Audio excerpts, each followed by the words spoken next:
gotta set my thing up, make sure I'm good. I think I'm good. Hey, What's let me get on? this light on. Better. That's better. So welcome everybody. I'm calling this the Detroit Real Estate Talk Show. But what's really cool, well, the goal of this is really to bring awareness to Detroit and hopefully, kind of change the perception of Detroit, because a lot of people be hating on Detroit. A lot of people don't see the opportunity in Detroit. A lot of people only know what the media tells them about Detroit, but it's so much more. I've been there back and forth probably about a dozen times so far. And not only is it a really cool city, but it's gradually becoming better. And the plans they have for the future are just amazing. So, I mean, where Detroit has come from is so cool. I mean, it's the downtown area is really nice, really built up. But now they're building out different neighborhoods. Now they're even adding more value to downtown. So really cool things are happening out there. But I wanted to also bring on a guest, Ashely Hamilton. She's a real estate investor. She owns, I think, over 20 properties out there, probably more these days. 32.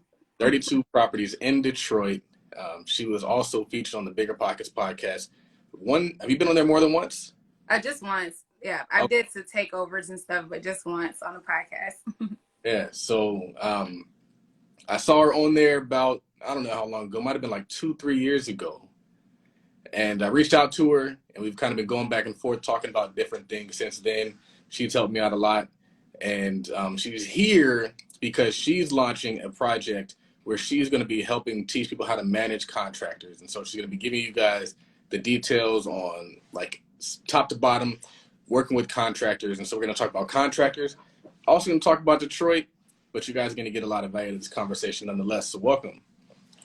Yes, thank you so much for being here. Definitely. It feels like family anyway. We talk, often and just try to support each other. So I appreciate your support and the support I got from you and your tribe when I did your podcast and stuff like that. So definitely appreciate any love for anybody showing love to my city, especially if you're not from here, because like you said, a lot of people can get turned off by the media. So you were like, look, I'm going to see this for myself, right? And that's what sets apart successful people from non-successful people, right? And I don't even want to hijack it, but if I heard on the news, don't buy in Detroit because you can get houses for $1,000, I would have been flying out to Detroit to figure out, wait, let me see. And that's exactly what you did. And that's what I respect about your journey. And that's why you're successful.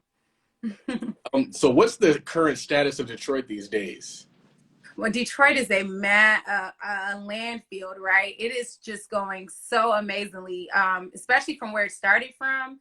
I started in 2009, where I've seen, even in this last 10 years, just a massive, massive shift. But for the last 2 years during COVID, when you would think that things were going to go down or get worse, it has just literally changed so much overnight, it feels like. And it's just the best returns in the world, I would say. The best returns. And I'll talk about that more, but I have some cash flow turnkey deals available to sell. So we'll definitely go over that. But so let me give you a good example why Detroit is the best. So for cash flow, right? If you're cash flowing. So I purchased a property for $50,000, right? That's purchased and renovated. The house is worth $85,000, yes, less than 2 years. But for this 3-bedroom house, not in a special neighborhood, not in the suburbs, I'm making $1,460 a month in rent, right? That is why. So where can you go in the world? Now, I'm not going to say everybody's going to get $50,000, but for $80,000, you can do this. But where can you go in the world where you can purchase a property for $80,000 and get about $1,400 a month in rents? But at least $1,000 of that is cash flow, right? Because our expenses, our overheads are low. Now, if you refinance and do a mortgage, you're still cash flowing about $700 a month. So I don't know where you can do that at, and that's where Detroit is at. And I just heard a press release that in the next 4 years, there will not be any blighted houses, so no vacant houses in Detroit. The mayor, he's standing firm on that. So they beefed up their demolition efforts to all the vacant properties, and they're really cracking down on landlords and investors to get these houses up to code. So that's great. And then last but not least, I know this is going to blow some people's mind, especially you, because I know you like Tesla, but Detroit, well, first of all, Detroit has the first freeway in the world, right? The first freeway was built in Detroit. The first mall was built in Detroit. But Detroit is going to be the first state or the first city to have an electric freeway. So they just where it's going to be a whole mile that charges your Tesla or your electric vehicles while it's driving. It's literally just been announced. The big three are on board. So for a whole mile, you don't have to park your car as you're driving. The road will be charging your electronic vehicles. And that is important because Biden is going with, they're putting all this money into electric vehicles and gas is so high. So again, the Motor City, baby, that's where we're from. And there's even more coming. Big tech companies are coming here. And it's just amazing. And again, not to discredit any part in the world, right? Every state has their benefits and stuff, but it's just so important when you talk about Detroit because we get all the bad press, so that's why it's like a really big deal. But yep, the first charging roads will be in Detroit. Would you say that there's still opportunity to buy in Detroit? Because I mean, now it's starting to become less scary, and a lot of California people invest in Detroit. A lot of like foreigners investing in Detroit. Is there still opportunity out there? Absolutely. I have two opportunities right now. So I'll talk you briefly about the deals. I'm not going to tell too much, but you can DM me or even Charles and we can give you more information. But so I have one single family home right now. It's for sale for $50,000 in Detroit. It's already rented out. It is in the Amazon zip code. So Amazon just invested over 160 million on this facility, and they're going to employ over 1,500 people. So it's literally about 4 blocks away from that. So it's really under market, and you do get cash flow right away because it is a tenant in there that's paying. However, again, the rents are $750, so you're going to need to either increase her rents, which is going to make her move out, but then you can get Section 8 in there at $1,300 all day, and that's $50,000. It's available today, right? And then I have another deal that already has Section 8 in place in there. That's $950 a month in rent. That is under market, but just 2 years ago when we rented it, it was at the top of the market, so that's how much it's changed. But it's Section 8 right now. And so it's guaranteed rent. So if you buy the house today, you will be cash flowing tomorrow. It's $950 a month. It's fully renovated, and I manage the property. But that one's $83,000. And the reason why is because the house across the street sold for over $100,000. So there's already built-in equity in there. So those are just two opportunities that I have right now. But I get deals every single day. So there is opportunity, but most of the time you're gonna have to do the renovation. Yeah, that's what I would say, except for right now when I have these turnkey deals. But most of the time, you're going to have to do the renovation. And that is why I'm doing this class, first of all, this rehab and contractor management class, because so many people shy away from it. But that's where you make the big bucks. Even I know your projects that you're doing massive renovations, but the profit is so much higher versus if you just bought a turnkey. Yeah, you might get 10 or 15,000 in appreciation, but you're doing renovations and you're looking at 50 to 100,000 more than what you paid for it. Am I correct? Yep. It's going to be pretty good. Yeah. So yeah. Sorry about that. All right. Oh yeah, there I go. Actually, I just got what inspired you to create a course specifically on managing contractors? Right. So honestly, the course is being built out. So it's just a class, but it encompasses everything as a course. So you're going to get spreadsheets and templates and stuff. But this is like a one-day training. But what inspired me is because for that fact alone, when I buy a property that needs something small like paint, then I'm getting a $10,000 appreciation. But when I do a minor renovation, even a minor one, spending $30,000, $40,000, I'm seeing $100,000 in profit. So that's one reason the profits are much, much bigger. Two is that you can use other people's money. So hard money lending, right? A lot of people shy away from hard money lending or don't know about the power of hard money. But hard money is essentially a loan that are lending based on the asset on the property, not on yourself. But the renovation factor is why you're going to be able to qualify for it because that's why you're getting it under market. So I know that there's so many people that's not using hard money lending because they're afraid of the renovation. So if I can, release that fear of the renovation and let you know you got this, then you can open up the doors to do more flip projects, to get more equity, and to get more profit, and to even work with hard money lenders, because now you're comfortable with managing a rehab. Yeah, so I definitely don't want to distinguish it. It's not like I'm not going to teach you how to be a contractor, right? This is how to manage your rehab and manage your contractors. But if you want to be a contractor, you can, but this is going to be how to manage it. And I know I can get a little long-winded, sorry, but I did want to say this while I'm thinking about it. There was a big episode with Steve Harvey that just came out, and he talked about how he lost $22 million to the IRS. I don't know if you guys seen it, but at one point, Steve Harvey owed the IRS $22 million. And from his point of view, he was paying his taxes every year, but just so happened his accountant was taking the money and not paying it. So long story short, what I try to teach people is you don't have to be an accountant. You don't have to be a contractor, but you do need to have the basic knowledge on how it works so you can pick up if somebody's scamming you, right? So even though I'm not an accountant, right, I don't know how to be a CPA, I know how to verify that my taxes are paid with the IRS, right? So you just have to have a basic knowledge of these things now, because it's getting too easy for people to be contractors, right? It's too easy for me to be a real estate agent. It's too easy for me to be a CPA where there's not a built-in, where there's integrity and people you can trust. So you can potentially have somebody that's fraudulent trying to get people be a CPA. It's too easy. So that just lets me know, no matter if I'm trusting people to handle this business for me, I still want a basic understanding of how it all works, so I can pick up on the red flags and make an income stream off of it. What are some common red flags that come with contractors or working with contractors? The number one, if you can't pay them by check, they can only take cash, Cash App, Zelle, none of that, right? That's number one, because that means they don't have a bank account in their name that they can go in and cash a check. So that's the number one red flag. Another red flag when it comes to money is they're asking for a lot of money up front. See, we don't want to work with contractors that this job is going to help them pay their rent the next month or pay their mortgage, right? We want somebody that's running a legitimate business, that this is just more for their business. So most contractors, honestly, when you get the right one, they will start. I mean, I'm not going to say all of them, but they will at least start, even if it's demo, without even asking for a deposit. But if so, it's bare minimum 50%. It's not like before the job starts, I'm not even walking in the house. You got to pay me, pay me, pay me. That is a red flag. You know. So you said they can't take a check. Why is that important?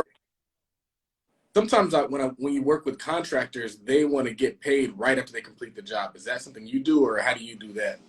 Yeah, so to be honest though, just like me, I don't play with people money. So the second you finish, I will come pay you. I don't want you to, I'm not going to make you wait a week or whatever. So I'm Johnny on the spot. I just always ask them to say, hey, if you know you're going to be completing by Friday, give me call me on Wednesday, like Ashley, I'm going to be finished by on Friday. That way I can come out to the project a little early, do my walkthrough and cut your check.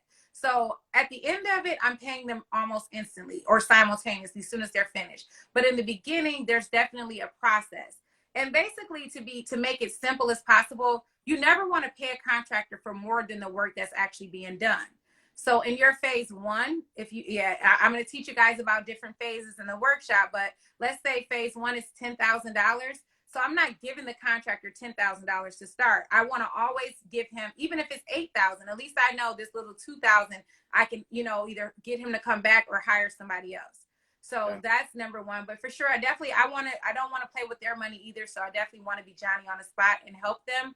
And I'm okay if they don't like taking checks, as long as I can give you a check first. So let's say if the first deposit is $10,000 and they're like, hey, I really don't want to do a check. I said, okay, that's no problem. How about this? I'll give you a check for $2,000 because that's traceable. They'll have to cash it. They'll have to show their identification. And then I'll pay you the other $8,000 in another way if you like. But I do want to have that check for the first payment because I want them to walk into a bank and show their driver's license to cash it, or I want them to deposit it into their account so I can have that proof. So with that one check, even if it's $1,000, no matter what it is, that check and the contract that I'm going to be giving everybody free on this workshop, those two items alone is going to protect you if a contractor don't, finish the job or walk off with your money or do something, negative to your property. Why? I hear what you're saying, but I'm still kind of, I guess, confused. Why is the check important? Have you been in an experience where maybe like you paid them and they didn't do the check thing and you couldn't trace them, you couldn't find them? Yeah, absolutely. So one, I work at a bank, so I know that when somebody, I used to work at a bank from Bank of America. I so long I quit that job, sorry, or retired from that job. But I know that they have to like take their fingerprint, they have to take their driver's license, right? Their documents and stuff. So if I ever had to subpoena or pull up some bank records for court, that will pull up his fingerprint, so he can't deny this was not me cashing a check. So it's just an extra point of identification for me. Right. I mean, other apps like Zelle, you can kind of prove it, but I really just want to know who they are and know that they do good business, because even though I don't like taking checks, I can cash $1,000 check in my account. Right. So it's kind of a way of me knowing that they're a contractor, and that they have a legitimate business and that a business account. And you can also verify their name too, Right. because their name is whatever their name is. Yeah, absolutely. Because they're going to give you the name to write the check in. So that's going to be another identifying factor. So funny story, I did have a contractor that could not take cash. And even though I knew I shouldn't have dealt with him, I was getting recommended from a friend that I'd known for 7 years. So this was somebody I'd known for 7 years, and he recommended me to this contractor. And it was some red flags, but out of the merit of the relationship, I went ahead and went forward with it. So I insisted on giving him a check, but he couldn't cash the check. That was his story. So he had me write the check in his wife's name, right? So I wrote it to his wife's name. Everything went good. When the job went south and they finished, I couldn't sue him because he didn't have a bank account, because multiple people were trying to sue him, right? That was why he couldn't take the check. But since I wrote the check in his wife's name, and guess who had the mortgage in their name? The wife. So now I have a lien on their house because of that. So he was trying to, like, I insisted on the check. So I could have just folded and got cash with him because he didn't do it. But no, I made him come up with a way, and his way was put it in my wife's name. So when it came time to sue him, he's thinking, you can't get anything anyway. I don't own nothing. I don't have a bank account. She's hit. But when they got that subpoena for that, put the lien on the house because they had to pay me my money, they paid up real quick. And it was only $3,000. But it was the principle to me, right? I don't care if you owe me $100. Sometimes it's the principle. Now I trusted this guy, and it just really stung. So that was a good way. When you sue a contractor, are you taking them to small claims court? Are you filing that lawsuit yourself? Is it a breach of contract lawsuit? What kind of lawsuit is that, and where do you file it? Absolutely. So if it's under 6,000, now it may have changed in the last couple of months since the courts have opened back up. But before, if it was under 6,000, it's a small claims court. So I actually was doing that myself because it's so easy. It's like $75 in Michigan, a little expensive everywhere else, but you will file a small claims lawsuit against whatever amount if it's under the 6. Now, all you have to do is be able to serve them with their address. So I do get a copy of everybody's driver's license, for sure. Yeah, that's another hit, and that's going to be in my class. Get that copy of the driver's license. I can show it. So all I have to do is be able to serve this guy. So with that, in the small claims court, I was able to serve him, and I won because he never showed up. Now, after you get the lawsuit and you win, that's when you bring your attorney in, because what cost me $75, maybe an hour of my time to file and serve him, would have cost me maybe $1,000 with an attorney, right? Because it's just always extra. So I do the first part because it's very easy. The hard part is serving them, right? Finding them at home, which I do because I have their address. But yeah, once I serve them and win the money judgment, that's when I have my lawyer. They come in, and then they will look at assets and put liens on properties or do whatever we can to recover the money, right? Because just because you win in court, you win the money judgment, you don't necessarily get paid. You have to force them to pay you. So that's when I lawyer up, and that's when I have them, like, put the pedal to the metal, right? So let's say, for example, this happened with more money. Right. The attorney, you're still going to be able to do it yourself. So you can do it yourself. Yeah, you can do it yourself for sure. Just like that, it's just going to cost a little bit more. You may have to do a little more evidence in the beginning. So I would say if it's more money, I will have my attorney do it. But I know that you can, because there's two: the small claims, and then it's the civil, where you actually have to sue them, and it's like a judge and stuff like that. So you do a little bit more. Your attorney will be more involved because it's more time consuming in that case. So you can still file it yourself, but once you start going to court, then you can go ahead and have your attorney do it. But just to make sure, because it's more money, I would bring my attorney in the beginning because it's more money. Like under 6,000, win or lose, it's not really going to hurt me necessarily. And most of the time, it's just the principle, right? Like, you should have done right by me, or at least manned up about it and say, hey, I messed up. Let me pay you on the back end, or whatever the case may be. You know, you can always do things if you're really like in a messed up situation, or you really do something by accident. You can always do things to fix the relationship. But if you're literally going in there taking people money, not responding, and just, you know, doing it, it's just the principle, just running off. It's the principle. So I need to get mine, plus my lawyer fees and all that stuff. I know for a new investor that can happen to them, just because they don't really have trusted relationships with people. They're just getting referrals from random people, and that person might not even truly have respect for you just yet because they don't have a relationship with you either. Right. About finding good contractors in the beginning. Mm-hmm.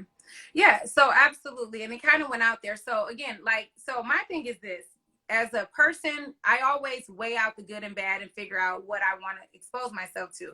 So if you're a new investor and you don't know me from, you know, anybody, and you don't know any of this stuff, if you come to my class for 3 hours and get all these templates, bare minimum, you lose $297, right? But your goal should be to get one thing. Even if you get the 2 templates, it's worth more than $297, but you're losing $297. So your odds are better with trying to take a class, whether it's me or anybody, than hiring a contractor, giving them a $5,000-$10,000 deposit and just going at it alone, right? So you have to weigh out the good and bad with everything. And that's just how it is with me. Sometimes I enter relationships that I don't know with contractors. So it's like, okay, I got their driver's license, I got their check, I have the contractor agreement. So I'm taking a risk, but at least I know, like, what are the odds? If they run off with me, okay, I know I can sue them for this amount, you know? So it's always risk-based, but vetting contractors are more important. But to be honest, guys, we make, like, us, ourselves, the client, kind of make contractors fall off.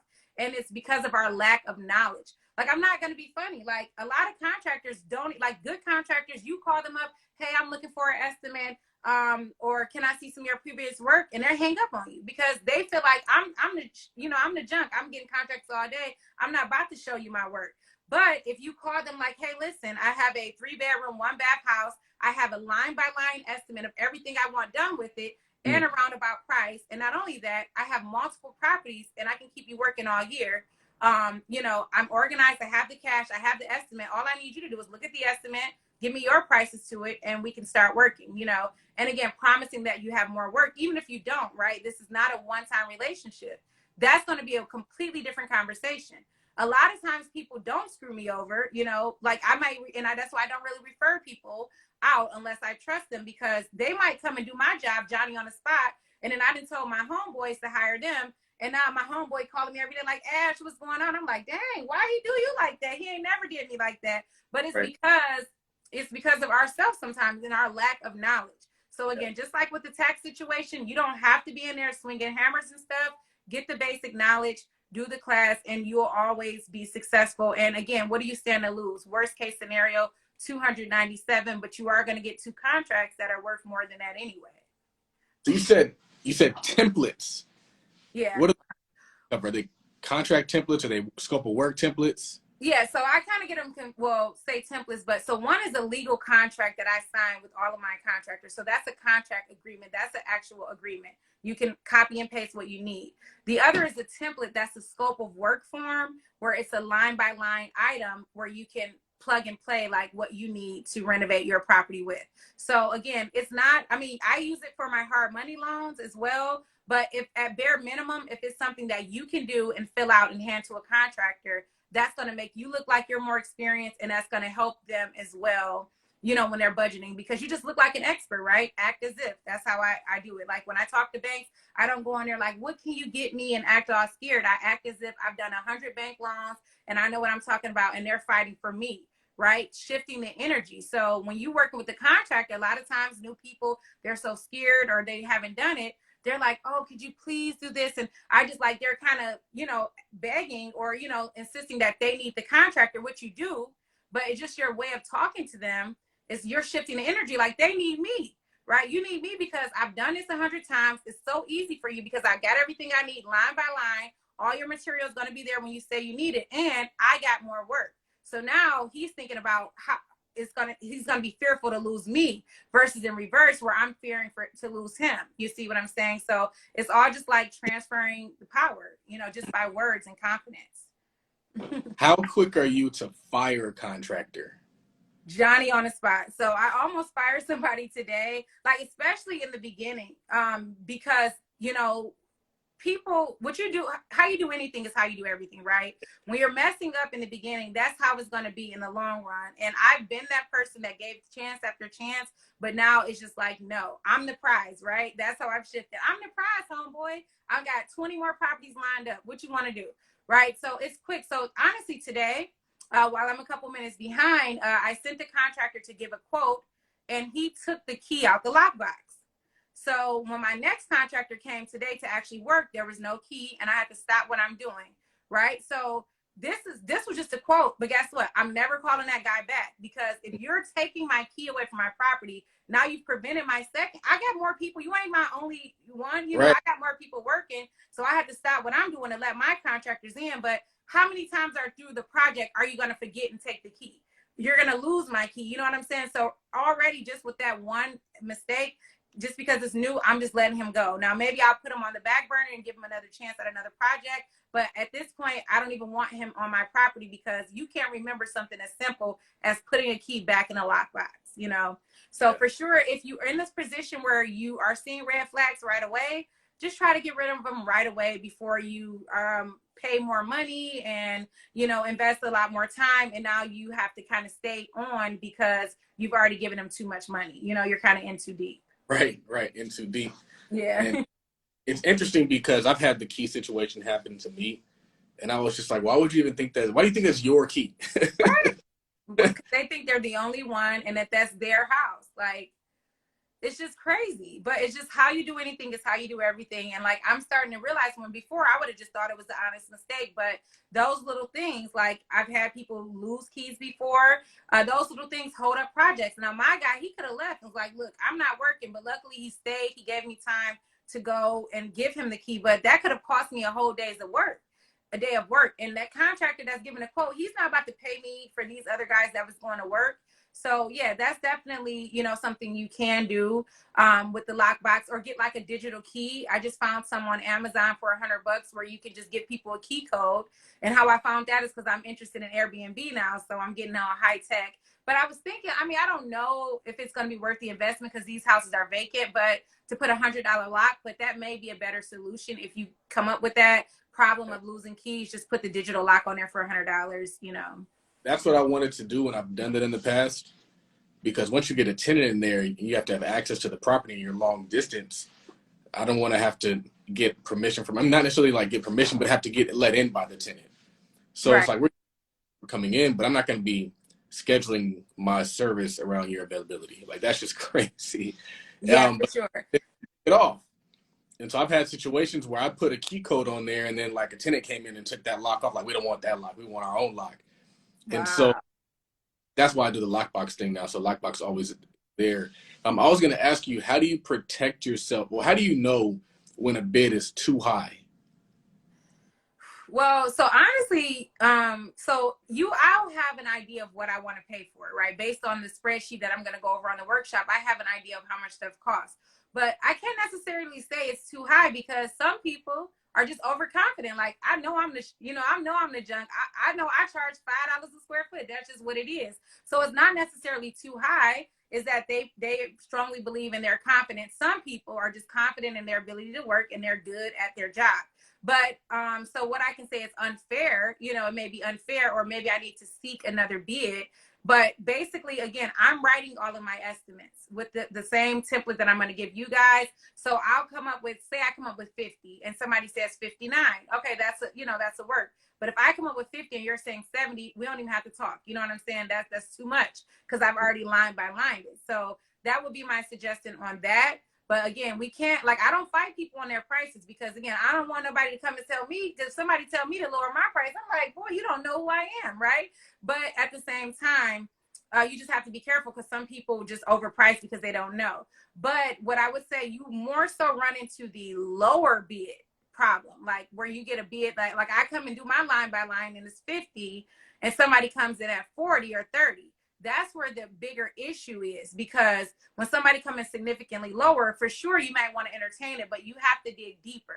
So again, I'm giving away all my secrets. So for sure, you guys thank Todd or Charles for bringing this on here, because I would not be talking about this stuff freely. But anyway, people pay for this kind of stuff, but I'm going to give it to you guys. So for example, I've known contractors that will purposely underprice a bid because they're forgetting stuff, right? And they'll try not to give you the line by line. Yeah, that's why I want that line by line so we can break it down, right? Because they're going to give you a bid for 35 because they're not including trim, they're not including fixtures, they're not including all type of other things that you're going to end up having to hire somebody else out to do afterwards. So again, it's always important to, just like it's a red flag when somebody's too high, it's also a red flag when they're too low. So you would either go back and say, hey, can you break this down line by line for me? But again, I just empower you guys, or, you know, encourage you guys to start, get the basic knowledge, which I'm going to teach you on Saturday. Be able to fill out these line by lines. It don't have to be perfect, but at least you will have a basic understanding of what you're looking for when you do get an estimate, right? The information that you're sharing, is that going to allow somebody to like hire a GC, or will they be able to skip the GC and just hire direct trades? What do you recommend for that? So the plan is to skip the GC and hire direct trades. That's what I do in my business for sure. And to be honest, when I had 5 and 6 renovations going on at the same time, I did let a couple GCs handle those, but I want to GC all of my properties first. And you can make money on this class too, because I GC, as you know, I charge $5,000 to $10,000 to manage people's properties. So you can make money off this class. You don't have to be a licensed contractor to GC, right? So with this knowledge, you guys are being able to write an estimate. You have contracts in place. Now you can go GC other people's properties and make an income off of that. But that's what the class is allowed for. You can GC your property from anywhere in the world. You'll know how to hire electricians, plumbers, all of these people, and you can save money that way by, you know, cutting out the GC if you choose to. So that's what the class is designed for sure, to cut out the GC. I like it. You said the class is on Saturday? Yep. So it's a live 3-hour class via Zoom this Saturday, March 26th. If you can't attend live, there is a 5-day replay completely free. So you'll have up to 5 days to watch the replay completely free. But I would love for you to come on live. It's 3 hours, but we always go 4 or 5 hours. So even if you're late, you'll still be able to tap in and get that live Q&A. And it starts at 3 p.m. Eastern, because I want to make sure people on the West Coast get up, have their coffee. So that will put them at 12 noon, right? So 12 noon on a Saturday. I know a lot of people aren't really doing much. You know what I'm saying? Just to appeal to the masses. So that's how I set it up. For West Coast, it's 12 noon. And for Eastern time, it's 3 p.m. We'll be going until about 7 or 8. And then again, even if you don't show up or you're late, you can still get access to the replay. And that's how it's going to go. You're going to get you're going to get the scope of work template. You're going to get a contractor agreement. You're going to get over $500 in discounts for other programs or one-on-ones with me. If you guys like, I hear the course, but I want to talk to you one-on-one to hone it down, you'll get that as well. It's just a great program. Sorry, a great class. I like it because you guys don't know, man. You can lose so much money messing with these contractors. Mm-hmm. So much money. Yeah. Like, because one of the things about, if you guys are like an out-of-state investor, is what'll happen is you'll start working with people because it's convenient, because it's difficult to get on a plane and have to go find people. And so somebody be like, well, I can do that for you. I can do this for you. And so you'll start paying the middleman of the middleman. And you'll start paying somebody who's just going to go and find the other trade, or go find somebody who have this long trade of people that you're paying. You're going to lose so much money not having this knowledge. And I'm not telling you guys this. I'm telling you this from experience, because I've lost money not having the knowledge, and it wasn't small money. And just from this conversation now, I've realized, like, okay, we got a few lawsuits to file. Right. Like the exact same thing that I thought I was going to be able to do, file the lawsuit, put a lien on their property, we going to do it. And so it's going, if you're watching this, just know, I'm coming for you. But absolutely, just do it's good working. What were you going to say? No, I said just doing good business, right? And then also you lose a lot of accountability too. So when you're hired, because if you hire a contractor, even a contractor, they're going to have subs come in and do the work. So again, or they're going to be subbing out the work. They're going to be GCing what you're paying them to do. So again, but as 2 or 3 or 4 people work on your property, now you can't even pinpoint who did the work, and it's a blaming game and stuff like that. So if you have a general contractor or GC, I'm sorry, like, yeah, somebody that's actually managing the project, then now they're liable for the whole project. So that's one. Or you can GC it yourself, and now you have one electrician. So, you know, if any electrical wrong, this is on him, right? And the same for all your other trades. If you have a GC, do you get the information for the people he subbed out the project to? Like, do you keep a track record of those people too?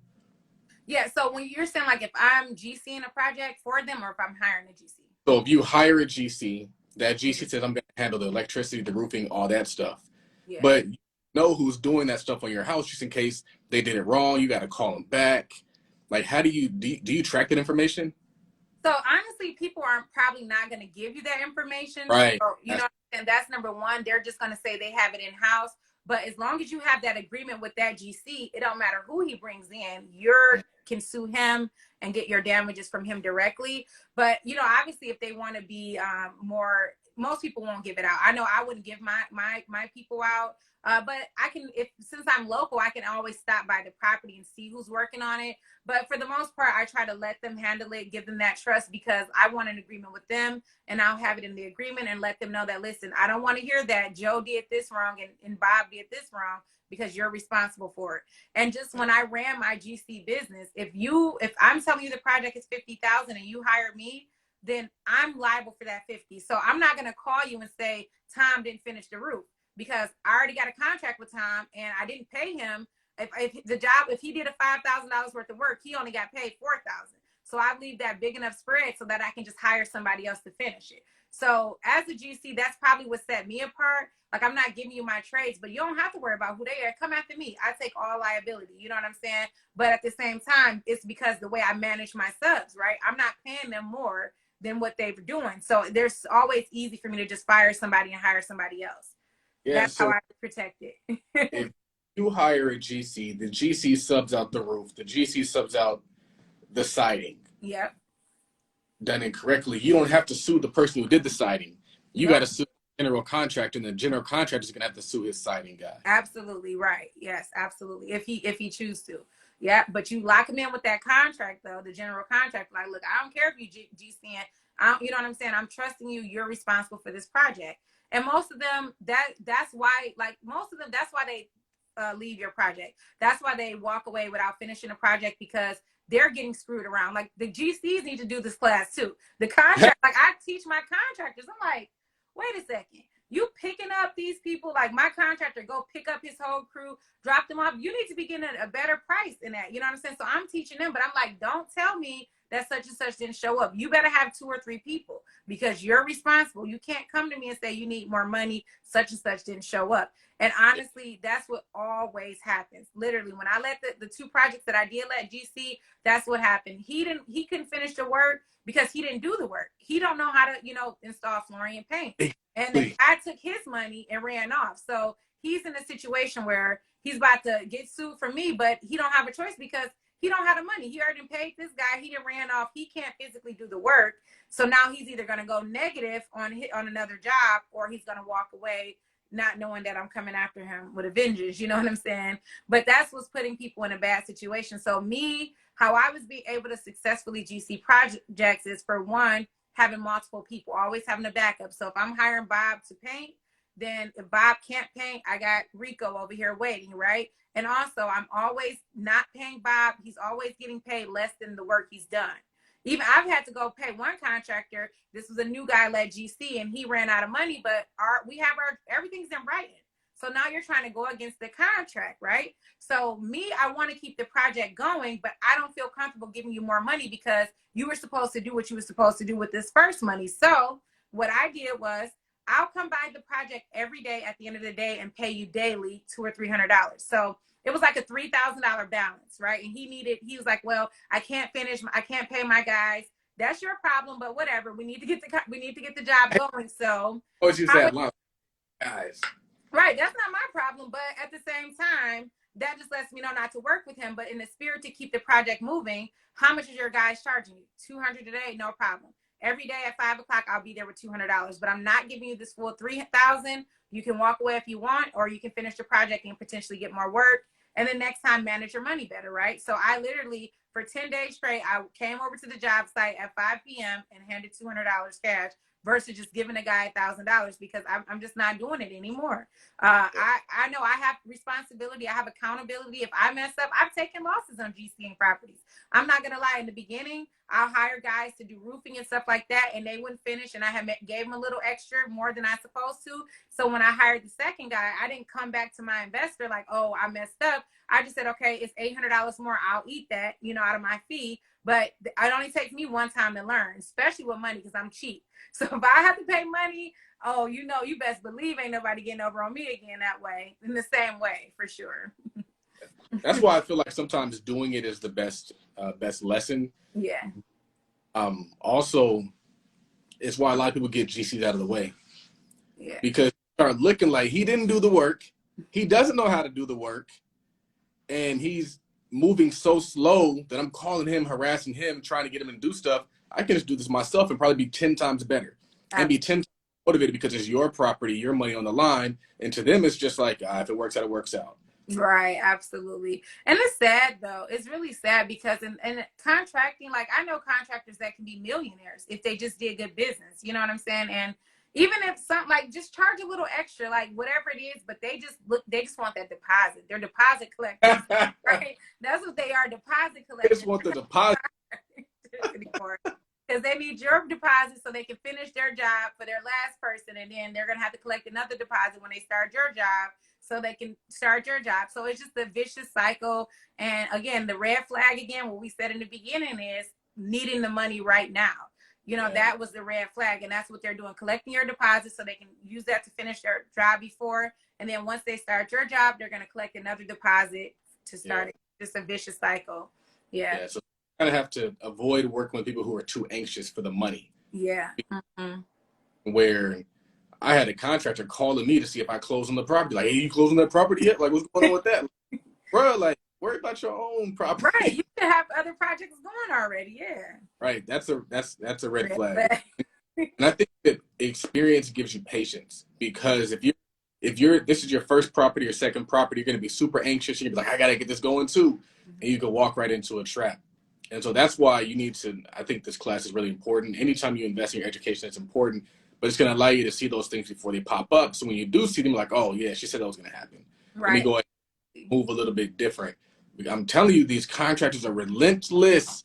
They want your money. They're out there to take your money, and they don't care. I do the work. Fast. They want to take that money fast. They're in a hurry to take your money. Yeah. Don't you have a course on wholesaling too? Absolutely, yes. So I've partnered up with, I think you had them on your podcast, the Monopoly Bros, E. Friday and Jamil. I bought deals from them, so I know, like, that's one thing when I partner with anybody, I just want to make sure I can trust them, right? Because I don't want to put out anything that's not beneficial, right? So, but yeah, I've done deals with them. And again, I don't want to sell anything that I'm not an expert on either. Now, I do a little wholesaling, maybe 4 to 5 deals a year, but I'm not marketing for these deals. It's more like connecting. So before I hold a class on wholesaling, even though I'm very knowledgeable about it, I wanted the best of the best, right? So the Monopoly Bros, we have a workshop as well. All of that can be found on my link tree and my website on my Instagram page, but that's going to be April 23rd. This class is only $197. You're going to get the crash course on how to wholesale deals. They're going to give you your apps, your VA tools, all that stuff. We're going to have a contracts as well, the assignment agreement, the purchase agreement.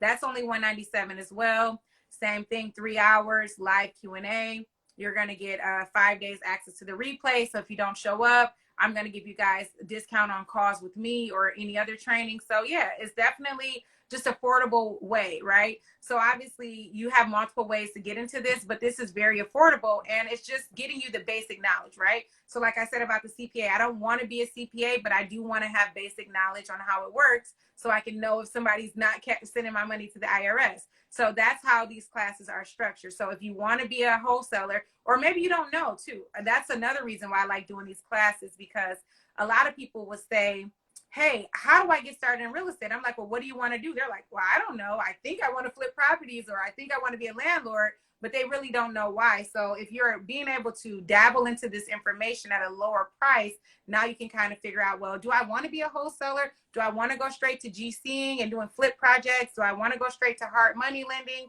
You'll have a basic knowledge at an affordable price to figure out which way you want to go. Would you say that your information is Detroit specific, or can it be applied nationwide? It can be applied nationwide, literally wherever there's real estate, right? So one thing about me that obviously I've only invested in Detroit, but I talk to people on a one-on-one basis all week from all over the world. I'm literally, and I'm a hard money lender. So I'm brokering deals in Baltimore right now, in Atlanta, so Ohio. So I have basic knowledge on how those markets work. And then again, just because I'm very experienced in real estate, I can give you an ARV anywhere in the world, and I can pick up on trends anywhere. I love the West Coast, so California and Vegas, I've heavily analyzed their market. But by me being a hard money lender as well, I'm doing deals in all 50 states, so I'm learning much more as well. So definitely not Detroit specific, but for sure, Detroit is where I know the most about. But once you guys will realize in real estate, once you renovate a single family home, it's all the same thing. You know, it gets It is. over time, no matter really where it's at. So just like with real estate, once you do a rental property, it's pretty much the same. So all you're doing now is just figuring out what makes that market tick. You know, for example, California, a lot of people are rent control, right? It takes a long time to get people out on evictions. Detroit, it was at one point 45 days. So when I'm weighing out, do I want to buy a rental in California, or do I want to buy a rental in Detroit? That has to come up, where a lot of people don't think about that. How long does it take to evict somebody, right? Is my rent capped? You know, I can charge somebody $2,000 a month in Detroit if they choose to pay it. It's not rent control like some other markets. So, you know, you have your good and bad.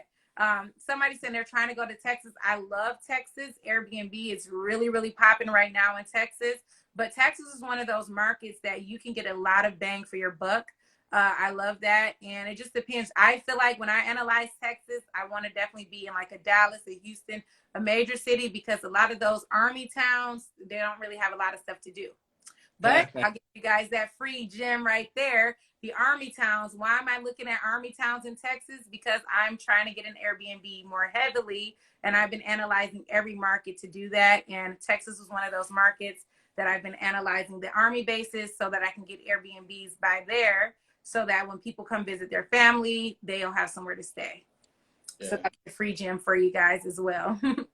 What do you think about Jacksonville, Florida?